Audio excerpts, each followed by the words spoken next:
Oi pessoal, tudo bem? Vamos falar um pouquinho sobre caracterização dos materiais. Para isso, o nosso ponto de partida vai ser a lei de Ampère, escrito dessa maneira. Então, o rotacional do campo magnético é a corrente de condução, certo? Densidade de corrente de condução, mais densidade de corrente de deslocamento. A densidade de corrente de condução aqui está no domínio da frequência, fator é sigma vezes E, e a densidade de corrente de deslocamento, que depende da derivada do campo elétrico. Então, aqui a derivada no domínio da frequência, fator é uma multiplicação por Jω. Já vimos isso. É bom lembrar que os dois tipos de corrente produzem campo magnético. Então, tanto a corrente num resistor, quanto a corrente de condução, quanto a corrente num capacitor, que é a corrente de deslocamento, elas produzem indistintamente campo magnético. As perdas estão associadas unicamente às correntes de condução. Corrente de deslocamento não causa perda. Então aqui nós temos um diagrama fasorial de todas essas grandezas. Então, adotando o campo elétrico como referência de fase, de fasor aqui, eu tenho o campo elétrico, a densidade de corrente de condução é simplesmente obtida multiplicando por sigma, que é um número real positivo, então ela está em fase, da mesma maneira que a tensão e corrente estão em fase num resistor, certo? Já a corrente de deslocamento, ela tem esse J aqui. Então, ela está defasada de 90 graus, especificamente está adiantada de 90 graus, como a corrente num capacitor está adiantada de 90 graus em relação à tensão.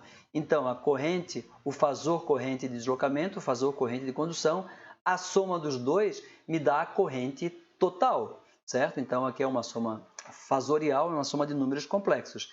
Esse ângulo θ posso calcular a tangente desse ângulo como sendo cateto oposto, que é esse comprimento aqui, que é o módulo de JCS, dividido pelo cateto adjacente, que é o módulo de JDS. O módulo de JCS é sigma vezes o módulo do campo elétrico, e aqui o módulo disso, o módulo de J é igual a 1, é simplesmente isso daqui, corta o E com E, e eu tenho então que a tangente desse ângulo é sigma sobre ômega epsilon, certo? Sigma sobre ômega epsilon. Nós já vimos esse termo anteriormente. Tá? Esse termo é conhecido como tangente de perdas. O nome é tangente porque ele foi obtido a partir da tangente de um ângulo, o ângulo que a corrente de deslocamento faz com a corrente total, densidade de corrente. Tá?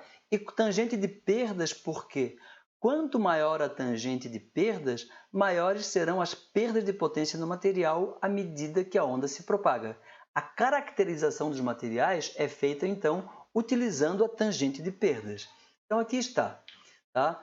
O que é um material dielétrico? O material dielétrico é o material para o qual as correntes de condução são muito menores do que as correntes de deslocamento. Sigma muito menor do que ômega epsilon, ou tangente de perdas muito menor do que 1.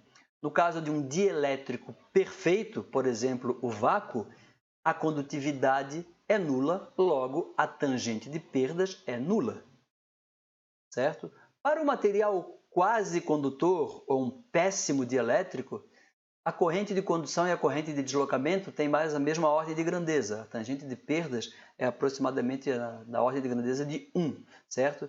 Já o material condutor são aqueles para os quais a condutividade é muito maior do que ômega epsilon, ou as correntes de condução são muito maiores do que as correntes de deslocamento. A tangente de perdas é muito maior do que 1.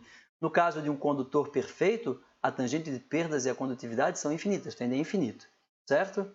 Bom, como a tangente de perdas depende da frequência, a gente viu, a tangente de perdas é sigma sobre ômega epsilon, um material pode ser caracterizado de diferentes formas em função da frequência, do ponto de vista de propagação de ondas eletromagnéticas.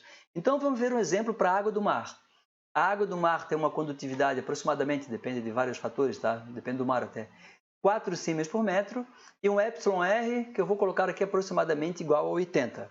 E vou calcular a tangente de perdas em 3 frequências diferentes.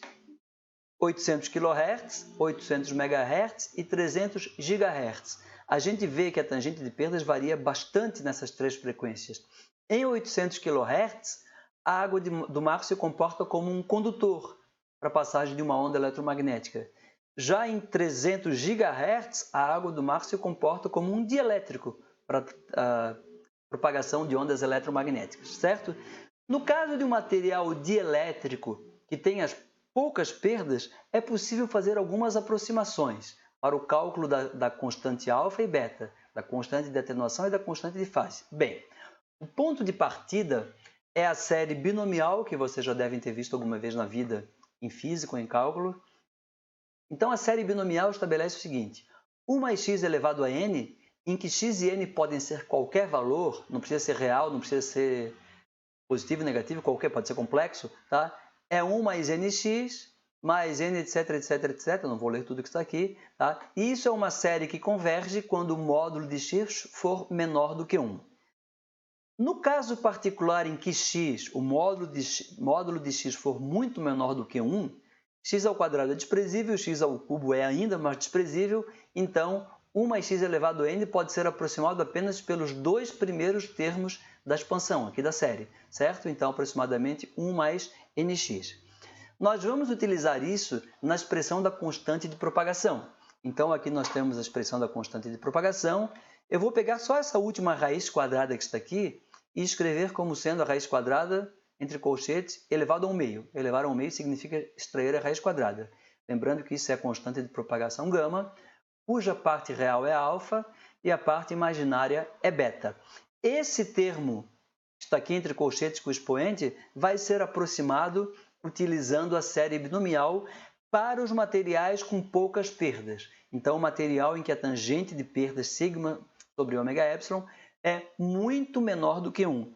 Nesse caso, eu tenho que o módulo aqui desse termo, esse termo aqui é o x, certo?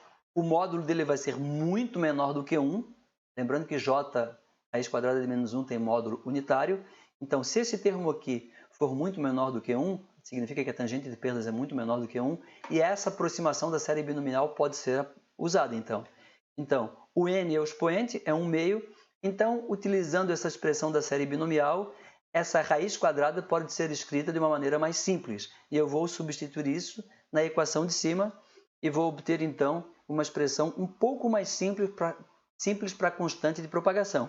Aqui eu posso multiplicar, por exemplo, j com j dá menos 1. Aqui aparece o ômega em cima, o ômega embaixo, eu posso simplificar. Então, fazendo apenas manipulações algébricas bem simples, eu tenho uma expressão aproximada da constante de propagação, válida para materiais com poucas perdas. Qual é a vantagem dessa expressão? A vantagem é que eu já tenho o alfa explicitamente, a parte real, e o beta explicitamente, a parte imaginária. E a gente observa que a constante de atenuação é diretamente proporcional à condutividade, para os materiais com poucas perdas, e o beta, a constante de fase, é diretamente proporcional à frequência, certo? Vamos aplicar essas equações num exemplo simples, tá? E o exemplo é o seguinte: por quantos comprimentos de onda uma onda plana uniforme pode se propagar no material que tem tangente de perdas igual a 10 a menos 3, até que sua amplitude caia pela metade? Bom, o que significa a amplitude cair pela metade? Significa dizer que a amplitude vai ser 0,5 da amplitude inicial. Então, daqui eu tiro diretamente, cortando o x0 com x0, tá?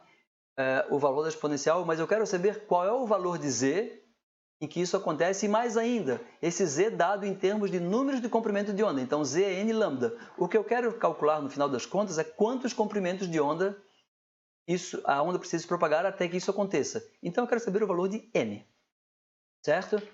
Então, aqui, cortando este zero com este zero, aqui eu vou aplicar o logaritmo natural nos dois lados da equação, nós já fizemos isso anteriormente. Então, aplicando o ln no lado esquerdo, eu tenho menos αz, aplicando o ln no lado direito, eu tenho ln de 0,5, ou menos ln do inverso de 0,5. Tá? Então, eu tenho que a distância z é ln de 2, o número, dividido por alfa. Quanto vale alfa? Não sei, eu tenho que calcular ainda. Tá? Bom, mas eu sei que é um material com poucas perdas. A tangente de perdas é muito menor do que 1, é 10 a menos 3. Então, eu sei que para um material desse tipo, o alfa e o beta a gente acabou de calcular, são dados por essas expressões.